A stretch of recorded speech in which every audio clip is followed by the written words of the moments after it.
오늘의 큐티 말씀은 에베소서 5장 15절부터 21절입니다. 제목 성령으로 충만하라. 먼저 앞뒤 문맥을 살펴보겠습니다. 바울은 에베소 교회 성도들에게 과거에는 에베소 도시 사람들과 동일하게 어둠 속에서 살아왔지만 이제는 예수 그리스도를 통하여 구원을 얻어 빛 가운데서 살아가게 되었다고 말합니다.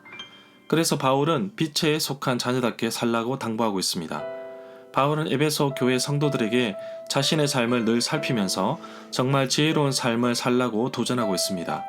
그래서 때가 악하기 때문에 기회를 붙잡으라고 합니다.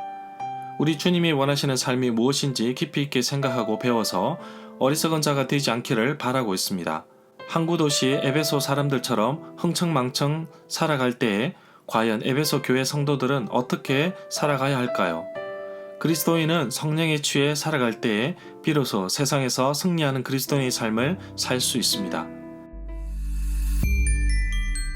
문단을 나눠보겠습니다. 15절부터 21절은 어리석음과 지혜. 15절에 보면 바울은 에베소 교회 성도들에게 자신의 삶을 늘 살펴서 어떻게 살아가야 할지 주의 깊게 살펴보라고 합니다. 지혜롭지 못한 사람처럼 살지 말고 지혜로운 사람처럼 행동하라고 합니다. 바울은 외부인에게는 지혜롭게 행하여서 세월을 아끼라고 말하고 있습니다. 항상 은혜 가운데 소금으로 맛을 낸 것 같이 하라고 당부합니다. 어리석은 자들과 같이 살지 말고 지혜롭게 행동하라고 당부하는 이유를 16절에서 말하고 있습니다. 16절에 보면 때가 악하니 가능하다면 세월을 아끼라고 합니다. 바로 선한 일을 할 수 있는 기회를 잘 붙들기를 바란다고 말하고 있습니다. 이 구절에서 말하고 있는 세월이라는 단어를 헬라어로는 기회를 살아라는 의미로 해석할 수도 있습니다. 때는 그 날들을 의미한다고 봅니다. 그리스도인은 항상 마지막 날을 준비하고 대비해야 합니다. 그러기 위해서는 시대를 읽을 줄 알아야 합니다.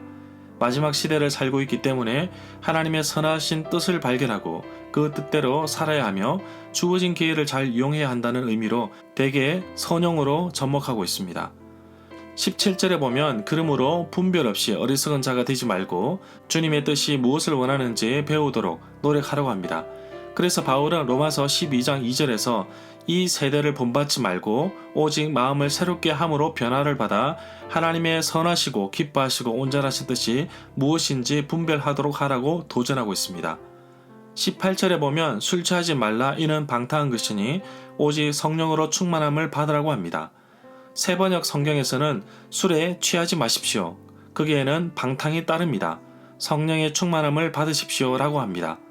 특별히 에베소 교회 성도들에게 권면하는 내용 가운데 술 취하지 말라고 하였습니다.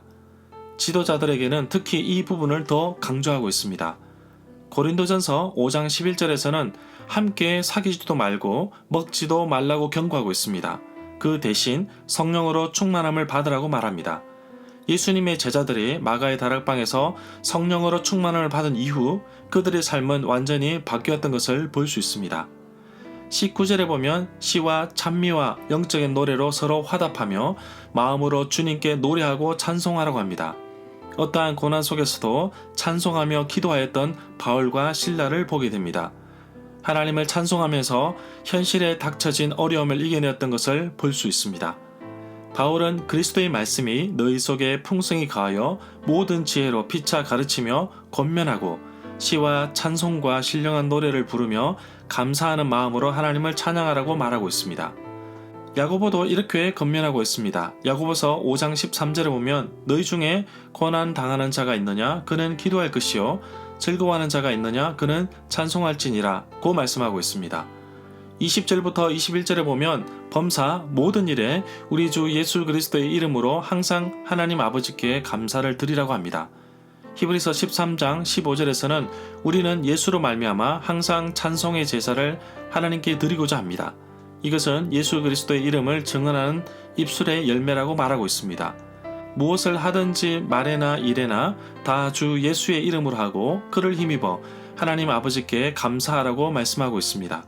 그리스도를 두려워하며 존경하는 마음으로 서로 순종하십시오. 절마다 상세한 설명과 구절에서 그리고 핵심 내용과 중심 줄거리는 네이버 블로그에 올려져 있습니다. 내게 주시는 교훈입니다. 예수 그리스도를 영접한 그리스도인들이 세상에서 지혜롭게 살아가기를 하나님은 원하고 계십니다. 세상에서는 성공하려면 남을 누르고 밟고 일어서야 이길 수 있다고 생각하지만 그리스도인은 다릅니다. 자신에게 주어진 기회를 잘 사용할 수 있도록 시간을 아끼는 것입니다. 세상의 기준이 아닌 하나님의 기준, 하나님이 기뻐하시는 삶이 가장 행복하고 성공한 삶이라고 봅니다. 그러기 위해서 세상의 기준에 따라 흔들리는 삶이 아니라 하나님 말씀 속에서 흔들리지 않는 삶을 살도록 우리의 삶을 하나님께 맡기기를 원합니다. 정말 하나님이 나를 통하여 일하시기 원하시는 것이 있다면 하나님께서 기뻐하시는 일을 하기 위해서는 어떻게 해야 할까요? 바로 16절에 나오는 말씀처럼 선한 일을 할 수 있도록 세월을 아끼는 것입니다. 시간을 아낀다는 문자적인 의미보다는 자신에게 주어진 기회를 잘 사용하는 것인데 그렇게 하려면 잘 준비해야 합니다. 늘 하나님 안에서 나 자신이 어떠한 삶을 살고 있는지 살피고 말씀 속에 기준을 세워 흔들리지 않고 살아갈 때 비로소 하나님께서 나에게도 기회를 주십니다. 오늘도 하나님의 자녀답게 살아갈 수 있도록 성령으로 충만한 삶을 살아가는 하루가 되기를 간절히 소망합니다.